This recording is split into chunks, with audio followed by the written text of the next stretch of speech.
Meus amigos, existe chutar o balde e existe o que fez a Leila Pereira. O cabeceio CBT pagou correr pelo direito. Fala moçada, beleza? O Bruno Formiga na área e nada mais. Falemos de Leila Pereira, de conflitos de interesse, relação com a torcida organizada, gestão de Palmeiras e gestão no futebol brasileiro como um todo. A Leila deu uma entrevista, chamou uma entrevista às vésperas do feriado do dia 12 de outubro para falar sobre várias coisas, inclusive o vandalismo contra parte das suas empresas. E aí, ao falar sobre isso, claramente a Leila talvez tenha deixado misturar o lado presidente com o lado empresária. E isso foi apontado algumas outras vezes do risco que era esse conflito de interesses em você ser presidente do clube e patrocinador do mesmo clube. Em algum momento poderia haver o choque entre o dirigente e o empresário. Acho que esse choque aconteceu. E ao falar na coletiva, a minha impressão é de que a Leila falou muito mais como empresária do que como dirigente, presidente, que prioritariamente preza pela instituição. Na coletiva, ela prioritariamente prezou pela empresa. E eu sei que é muito difícil na prática essa separação. A Leila fala coisas na entrevista que eu concordo 100%. Outras, eu acho que ela passou do ponto e acabou trazendo para si um outro debate. Assim, ela tratou parte da torcida, ou ficou a impressão de que parte da torcida é inimiga, e para combater esse inimigo, ela tocou num ponto muito sensível do clube, que acabou atingindo todos os outros torcedores que nada tinha a ver com isso. E aí, no final das contas, acho que ela virou para si muitos holofotes que já estavam ali querendo ser ligados e que agora estão estourando ali no rosto da Leila. Eu queria botar parte do trecho que para mim eu considero o principal e foi o que acabou viralizando e tudo, porque outras situações que ela toca na entrevista, eu acho que ela está coberta de razão. Outras eu acho que ela é que fica uma interpretação ali um pouco equivocada, mas o ponto principal aqui é que ela usou coisas para se proteger e para proteger a Crefisa que às vezes nem rivais do Palmeiras usam. Então, assim, eu acho que ela cruzou uma linha perigosa, eu diria. Sabe, como eu falei há pouco, pressão é normal, mas é inadmissível atos de vandalismo contra um parceiro, contra quem quer que seja, não é? Mas contra um parceiro que está há 9 anos no Palmeiras, só colaborando com o clube. Lembrando que quando a Crefisa e a FAM chegaram no Palmeiras, foi em 2015. E o Palmeiras, em 2014, estava quase rebaixado, só não foi rebaixado, não foi por mérito do Palmeiras. Não foi. Não é? E aí vocês sabem disso. E o torcedor sabe disso. Então nós chegamos nessa situação. Ninguém nos procurou do Palmeiras. Nós, espontaneamente, viemos aqui oferecer o nosso patrocínio. E eu não tenho dúvida nenhuma que sem esse aporte financeiro que nós fizemos durante todos esses anos, que nós já fizemos as contas, a Crefisa e a FAM já colocaram no Palmeiras.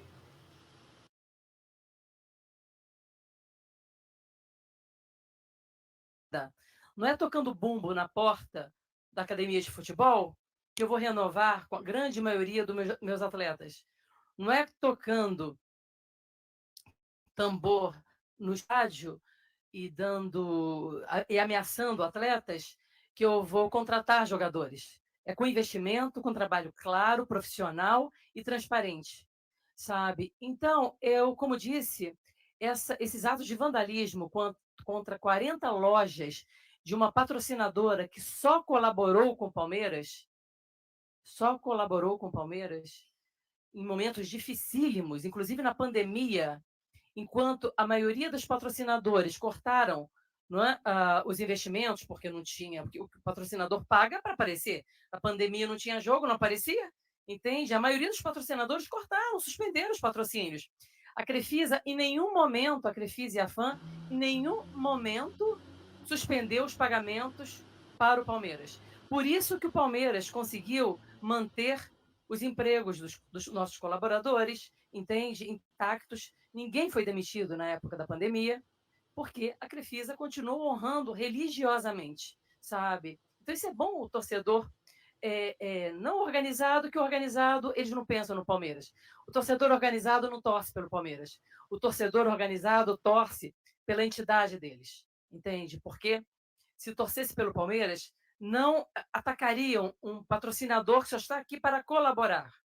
Se gostassem do Palmeiras, não vandalizariam muros do clube, sabe? Então, eu não entendo essa paixão que dizem ter, mas vandalizam aquilo que eles dizem que amam, entende? Então, A Leila fala vários pontos aqui e eu concordo quando você fala, eu não entendo essa paixão que vandaliza o que eles dizem amar. Essa crítica que ela faz especificamente à violência e torcidas organizadas, e eu acho que ela toca num ponto geral, deveria ser de fato melhor refletido. Vários outros clubes e dirigentes, em algum momento, romperam com torcidas organizadas porque a relação ela foi promíscua durante muito tempo, né? Você tinha ali meio que um curral eleitoral, você tinha suporte, proteção, então era uma relação que você facilitava aqui para ter facilidades ali e tal. Isso foi criando um tipo de torcedor, talvez em algumas relações, um torcedor privilegiado, né? Que tinha mais acesso, que conseguia pela cobrança e pela intimidação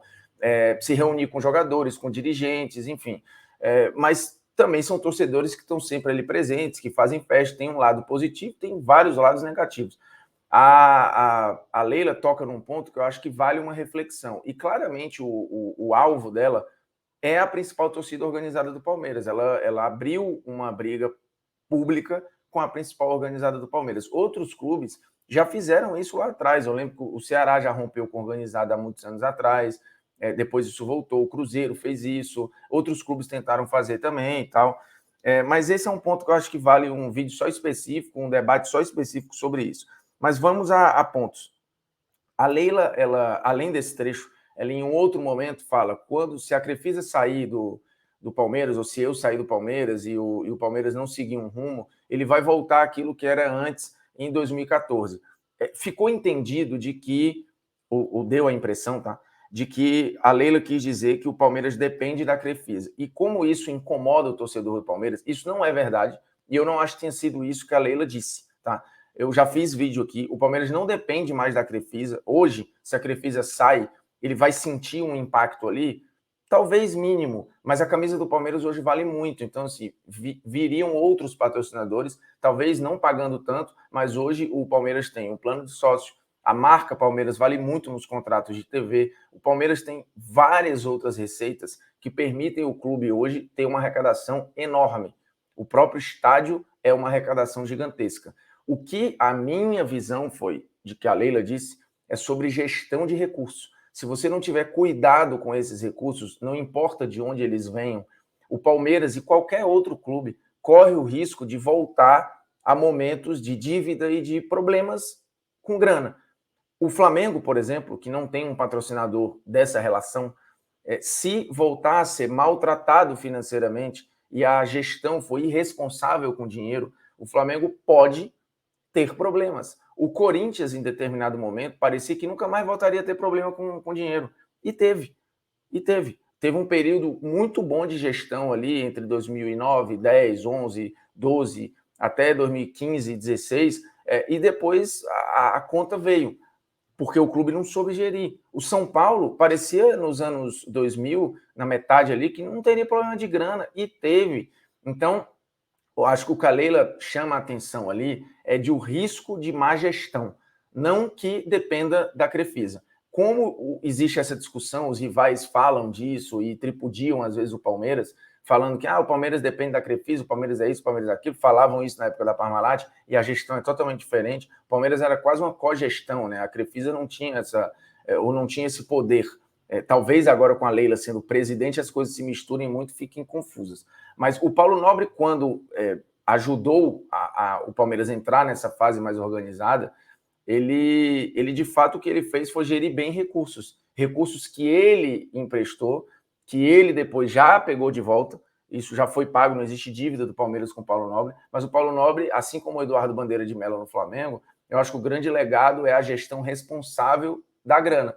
E isso foi para frente, passou para o Gagliotti. Acho que a Leila faz uma gestão também muito responsável, que às vezes é confundida com não contratar, com não ousar e tal, e beleza, eu entendo o torcedor reclamar, mas, no geral, eu acho que o que a Leila quis dizer foi isso. O grande ponto para mim aí, que tocou, e talvez tenha tocado no torcedor do Palmeiras, e eu não sou torcedor do Palmeiras, né, então fica difícil, eu não vou falar por eles, mas é o que me parece, tá? Quando ela fala ali sobre o não rebaixamento em 2014, né, o Palmeiras acabou escapando na última rodada, entrou na última rodada, vale lembrar, fora da zona do rebaixamento, não ganhou o seu jogo, o que garantiria 100% a permanência. O Palmeiras dependia só de si, mas não ganhou o seu jogo na última rodada. A partir do momento em que o Palmeiras não ganhou, ele ficou no risco do jogo entre Santos e Vitória. Se o Vitória ganha do Santos, o Vitória teria escapado e o Palmeiras teria sido rebaixado. No final das contas, o Santos ganhou o jogo e facilitou ainda mais a vida do Palmeiras. Só em empatar, e o jogo estava caminhando para o empate, aquele empate já salvaria o Palmeiras também. Porém, o que se sempre falou é, putz, o Santos poderia ter rebaixado o Palmeiras. Por quê? Se o Santos entrar absolutamente relaxado e não está nem aí para o jogo, e faz aquela parada que os rivais brincam, né? Entrega, não sei o que, o torcedor às vezes quer prejudicar o seu rival e fala, ó, entrega, isso já aconteceu em outras relações, o Palmeiras teria caído por não ter ganho o seu jogo. Então, assim, na prática, eu entendo que o torcedor fale, mas não, a gente dependeu só de si, a gente escapou por méritos próprios e não sei o quê. Houve essa situação que, durante muito tempo, ficaram buzinando no torcedor do Palmeiras. E aí a própria presidente do clube, numa entrevista coletiva oficial dentro do clube, cita que em 2014 o Palmeiras não caiu por outras forças e não pelo seu mérito. E aí essa palavra mérito, eu acho que pega no torcedor e rememora várias situações. E aí, cara, não dá para presidente do clube falar, enquanto presidente do clube, uma coisa que dói no torcedor, porque é papo de bar, é papo de rival contra rival, é conversa de botequim. E a presidente traz isso, por mais que racionalmente você fale, putz, o Palmeiras correu um risco danado ao não ganhar na última rodada e no final deu sorte de não ser rebaixado. Eu acho que se usa a palavra sorte, se usa a palavra, sei lá, tinha várias outras para usar. Mas quando você fala de mérito, aí eu acho que toca num lugar perigoso. E aí somou-se depois ao fato de falar da história de quando sair, o Palmeiras corre risco se não mantiver uma linha, né? E manter a linha não é manter o patrocínio, acho que é manter o tipo de gestão. Eu entendi assim. Mas, de qualquer forma, ali, e a resposta que a gente ouviu há pouco, foi muito mais da empresária Leila do que da presidente Leila. E aí eu acho que está o equívoco. E era um risco que ia acontecer em algum momento. E é muito difícil ela, enquanto presidente e enquanto dona das empresas, não misturar. É muito difícil. Por isso que se fala de conflitos de interesse. Por isso que se fala muitas vezes, e aí indo para o direito, que um juiz ele tem que se dizer incapaz de julgar determinada situação quando ele está envolvido com uma das partes, porque nós não somos robôs. A Leila não é robô, você não é robô, o torcedor do Palmeiras não é robô, então não tem como fazer essa separação. A Leila leva um discurso racional, o restante dele é fazendo algumas reflexões que eu considero importantes, sabe? Sobre ameaça, sobre violência, sobre a gente normalizar algumas barbaridades no futebol e tal. Mas quando ela fala da história da gestão e do mérito lá em 2014, eu acho que toca no lugar do torcedor, que ela deveria saber que, enquanto presidente, ela não pode ser uma arma contra o próprio torcedor, mesmo que o alvo dela seja a torcida organizada. Porque, no final, o sentimento é muito misturado ali, né? Do torcedor organizado com o torcedor comum. É tudo ali, todo mundo é palmeirense, né? E aí acaba que ela atingiu todo mundo. E tem um outro ponto que eu acho importante tocar aqui, quando ela cita várias vezes o termo colaborou, né? Colaborou. A Crefisa e a FAM, as empresas da Leila, elas não colaboraram com... Talvez colaborar seja até um bom termo, mas fica dando a impressão de que fez um favor, né? A Crefisa não entrou de favor, ela não é uma ONG doando dinheiro para o Palmeiras. Ela tem benefícios dessa relação, muitos benefícios. Você lembra de um Flamengo multicampeão? E talvez, se você falar com um torcedor comum e não mais atento, e perguntar qual o patrocinador do Flamengo na final da Libertadores 2019, talvez o cara não lembre. Nesse período, o Flamengo teve mais de um patrocinador, inclusive, teve vários. Então, você não tem essa relação umbilical. A Crefisa com o Palmeiras é quase instantâneo lembrar de um e de outro. Você sabe, está no imaginário das pessoas, inclusive de quem não é torcedor do Palmeiras. Então, a marca Crefisa nunca foi tão falada e nunca foi tão divulgada, até organicamente. E a FAM, a mesma coisa. Diferentemente de patrocinadores de outros clubes que ganharam nesse período. O São Paulo, o Atlético Mineiro, o Atlético Paranaense, o próprio Flamengo. Então, assim, não é um favor. Essa colaboração que fica dando a impressão, nós estivemos aqui num momento difícil, nós procuramos, mas não foi lá para doar dinheiro, não. Foi lá para fazer uma troca. Eu estou pagando em troca de exposição e de uma relação, inclusive com cláusulas hoje que mantém a camisa do Palmeiras nas mãos dessas empresas, né?